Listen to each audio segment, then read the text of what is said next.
We've drawn well, middle of the track, and we've actually drawn upside Switzerland, so he's quick away, he holds a spot.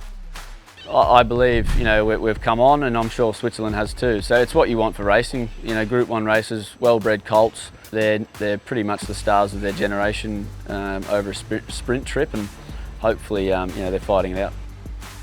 I'm excited because Growing Empire meets him fresh. They're both first up on level playing fields. It makes for a cracking race.